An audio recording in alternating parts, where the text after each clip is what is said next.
I think Hillary is by far the most qualified candidate. I think she is a true inspiration for every woman, woman on the planet, young girl coming up and realizing, wait, not only boys can be president, but I can be president too.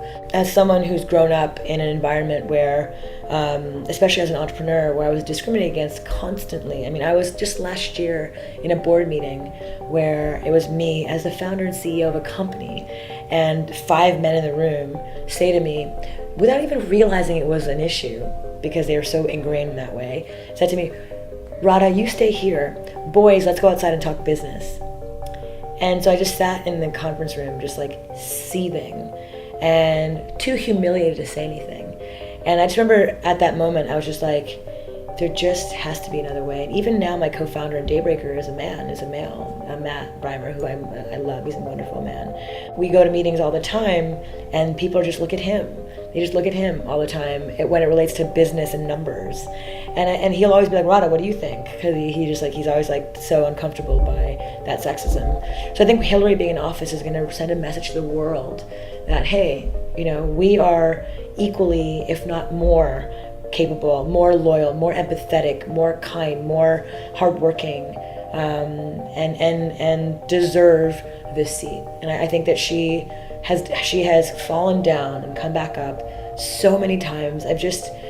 I've known her for a long, long time too. I met her years and years ago through my best friend from college who grew up with them. And so I had a chance to actually see her kind of in more personal settings. And she truly is a square. Honestly, she's a square who wants to make a difference. She just is someone who isn't trying to be famous. She calls herself a public servant, but the public part is the part that's hard. It's the servant piece I feel like she's really good at. She's not as good and as charismatic, which is why she's getting so much stuff, but I think she's a true servant. Every time I've seen her over the years, it's just like she just is so much vitality, so much sparkle in her eyes. It never goes away. She's just a strong, impressive woman. I don't know that I'd have the courage to just keep getting knocked down, the amount of scrutiny that she's under, and she just gets knocked down each and every time for it. And so I have more respect for her to go through this entire process time and time again than honestly any person on the planet. For me, the most social issue that I think that we don't actually think about the most, which is to me is as important as eating and sleeping, is belonging. And did you know that 25% of Americans report 0 friends to confide in? 25% of Americans are deeply lonely. And that has tripled in the last 30 years, tripled. Even with all of the connection points, we're getting further and further away from belonging, from connection and community, because we are again going super shallow and not deep, right? We're going wide and not deep.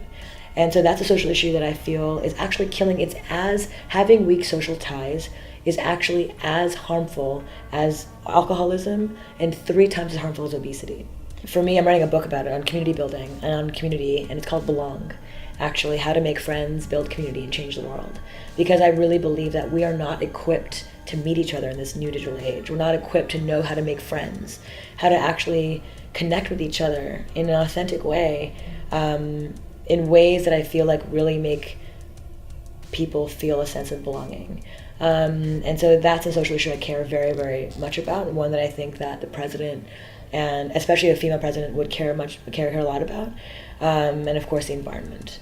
I think, and feminism. I mean, those are sort of 3 areas, right? So belonging, feminism, entrepreneurship, social enterprise. Social enterprise should be given the same tax deductions as nonprofits.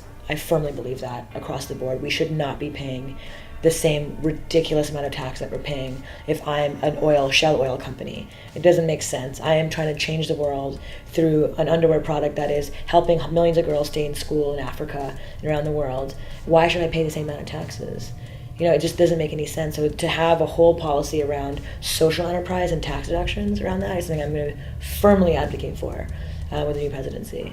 Second, of course, clean energy, the environment. I mean, we can't look how boiling hot it is outside New York City right now. No one can live out there, and so there needs to be more awareness, more not just awareness but action around the environment. And the problem is that we're such an 8-second society, where like the average attention span of a millennial is 8 seconds or less, that we forget about long-term stuff. It's like, that's tomorrow, that's my kids, like that's what about me?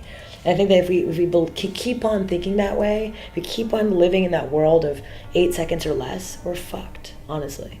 And so we need to begin to think more long term. And as women, we're planners. We plan for long term. I was talking to a woman today. I was giving a talk this morning, and she said to me that she has an organization in Haiti, and all the guys were there at the very beginning. Look at me, I'm helping, I'm building, I'm shaping. But who's there now, 5 years later? Only women organizations. Only mostly like 90% of people who are there are women, still helping, still realizing that there's needs to be had, because we believe in longevity. And so to think long term is what I really hope millennials take away from this. Not just about the short term pop. It's so much more than that. And then feminism. I've talked about it at length now. I've been the victim of sexism more times than I care to remember. From being a CEO, from running a company, that for many years I forgot my femininity. I actually tried to suppress my feminine energy, my feminine spirit. I tried to be more masculine, more like, let's do business, let's talk, let's smoke a cigar, let's let me wear pantsuits, that's what Hillary's trying to do right now, and I realized one day at an aha moment that actually my power is in my divine feminine, is in my dress, it's in my long hair, it's in my voice, it's in my empathy, and that I should really embrace that and actually be more feminine, be less masculine. And I can be a better leader that way. And that moment changed my life forever.